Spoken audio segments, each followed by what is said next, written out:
Hasbunallah wa ni'mal wakil. Ni'mal maula wa ni'man nasir.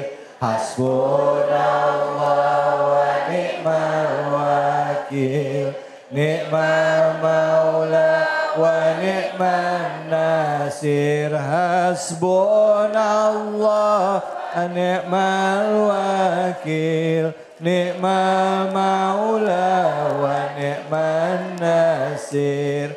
Hasbunallah wa ni'mal wakil. Ni'mal maula wa ni'man nasir. Sallu ala Nabi Muhammad.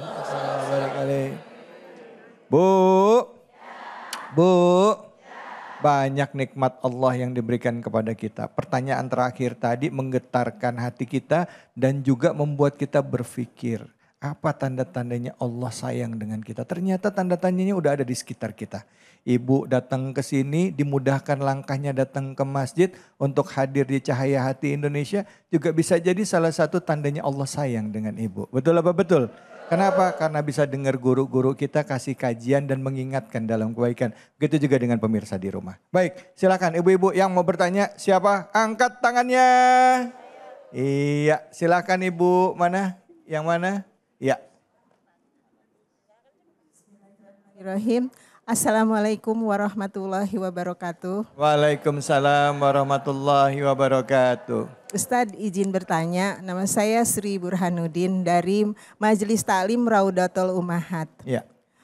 Ustadz boleh nggak kita cemburu sama orang lain yang hidupnya lebih bahagia dari kita? Lebih bahagia, oke. Ya. Dan kita seakan-akan merasa, oh Allah itu yang sama dia daripada kita, Ustadz. Terima kasih. Wassalamualaikum warahmatullahi wabarakatuh. Waalaikumsalam warahmatullahi wabarakatuh. Silakan Ustadz Ilmi. Betul. Boleh nggak kita cemburu sama orang lain? Masalahnya kita ini selalu melihat orang lain lebih bahagia dibanding kita, lebih enak hidupnya ya. Yeah. Kata pepatah, rumput tetangga itu lebih hijau. Padahal rumput sintetis. Lah, iya. Itulah kita, kalau kita selalu melihat orang lain. Ya, kalau itu urusannya dunia, kata ulama kita nih Bu, biar tenang hatinya Bu. Kalau itu masalahnya dunia, maka lihat yang lebih bawah dibanding kita. Ya. Tapi kalau soal masalah ibadah, urusan akhirat, lihat yang lebih atas dibanding kita. Jangan dibalik. Ini mah orang punya mobil langsung tensi naik. Kalau punya pesawat stroke mati dia. Iya kan. Tapi orang bersedekah 100 juta, orang bersedekah membangun masjid, pondok pesantren. Ah udahlah, dia aja itu mah gilirannya dia. Saya mah jadi penikmat saja. Nah ini kita masalahnya. Urusan akhirat kita santai-santai. Sedangkan dunia kita berburu-buru. Padahal kata Allah Subhanahu wa taala dalam Quran, "Wasari'u ila maghfiratin min rabbikum wa jannah." Bersegera, bercepat-cepat. Ya, fastabiqul khairat, berlomba-lomba dalam kebaikan. Maka ibu pesan dari saya, kalau ibu selalu ngiri sama orang gak akan pernah ada puasnya. Maka syukuri apa yang Allah berikan kepada kita. Tapi boleh kita ngiri sama orang yang ibadahnya lebih bagus. Contoh nih Ustadz Fatullah nih. 1 hari selesai dia Quran. Ya Allah baca. Qurannya selesai. Enggak dibaca. Selesai maksudnya.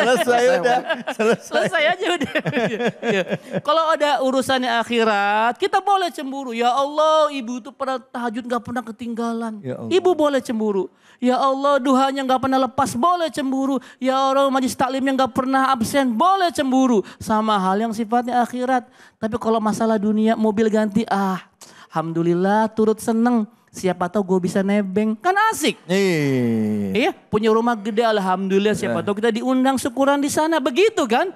Selalu melihat sisi positif, maka akan timbul kebersyukuran kepada Allah Subhanahu wa taala. Tapi kalau masalah akhirat, ayo kita berlomba-lomba. Gitu ya Bu ya, supaya enggak stres Bu. Karena ibu capek loh. Melihat orang lain tuh capek. Kata Ali bin Abi Thalib, sesuatu hal yang paling melelahkan di muka bumi ini adalah 1, kita mendengar penilaian manusia. 2, kita melihat hidup orang lain. Itu membawa kita jadi capek. Gitu ya Bu ya. Terima kasih Allah bisawab. Masya Allah, terima kasih banyak Ustadz. Bu.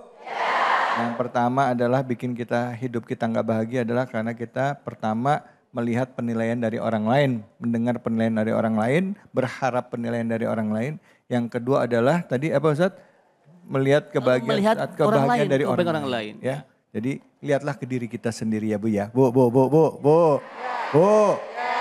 Ngajak ngomong diem aja ini. Emang ciri-ciri orang soleha gitu Ustadz. Kalau ada yang lagi tausiah, dia duduknya nyender, pala nunduk marah menem. Ya, tidur. Tidur namanya, tidur. Bu, yang mau nanya siapa angkat tangannya? Masya Allah, mana ini? Iya silakan Ibu.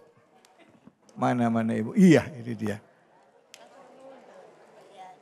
Assalamualaikum warahmatullahi wabarakatuh. Waalaikumsalam warahmatullahi wabarakatuh. Perkenalkan saya Ibu Uniati dari Majelis Taklim Lil Mar'atiyah Solihah. Yang saya tanyakan adalah Ustadz, katanya kan Allah sayang sama hambanya. Tapi kenapa anaknya diambil duluan? Lalu bagaimana saya menjawabnya? Mohon dijawab Ustadz. Terima kasih. Wassalamualaikum warahmatullahi wabarakatuh. Waalaikumsalam warahmatullahi wabarakatuh. Silakan Ustadz Fatullah. Jadi kenapa sih Allah sayang sama kita tapi sesuatu yang kita cintai ya Bu ya. Bu, lah mana orangnya? Bu. Iya. Tadi Ibu nanya saya mau jawab. Kenapa Ibu mau ngerumpi di situ? Yang terbaik yang kita cintai, yang kita sayangi diambil sama Allah. Iya betul Pak Ustadz. Alladzina idza asabathum musibah qalu inna ilaihi raji'un. Orang yang beriman kepada Allah, dia faham dan mengerti hakikat hidup dunia pasti mati dan akan kembali kepada Allah. Kenapa? Karena kita milik Allah. Kata Rasul, inna izomil jazai ma'izomil bala. Sesungguhnya agungnya pahala itu disesuaikan dengan dahsyatnya ujian, cobaan, musibah bagi siapa? Hamba itu di dunia. Wa inna Allah ta'ala idza ahabba qauman ibtalahum. Sungguh Allah subhanahu wa ta'ala cinta suatu hamba, masyarakat yang diberikan ujian, coba. Faman radhiya, barang siapa yang ridho atas ketentuan takdir dari Allah. Kalau dikasih penyakit dia bersyukur alhamdulillah. Berarti Allah memilih kita menjadi orang yang terpilih dan dipilih oleh Allah. Tumbuh bisul di jidatnya. Lagi sujud enak-enak, benar enggak? Anak diambil sama Allah. Lagi kita sayang-sayangi, kita cintai, dibangkit Nabi Ibrahim. Kurung waktu yang begitu lama diuji sama Allah. Minta kepada Allah, Rabbi habli. Lahir seorang anak yang soleh. Tapi kesabarannya, keikhlasannya, ketawakalannya. Dan sifat kona'anya selalu diaplikasikan. Dia menjadi gelar Khalilullah. Diambil anaknya yang dicintai.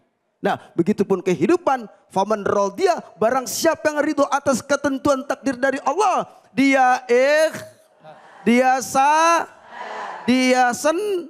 dia bahagia, dia mendapatkan sesuatu. Pahala yang agung yang Allah berikan kepada hamba. Apa itu pahalanya Pak Ustadz? Kalau dia merasakan sakit diuji sama Allah sampai membawa dirinya kematian, sudah pasti karena dia ikhlas, dia sabar menjalaninya, pasti wafat dalam husnul.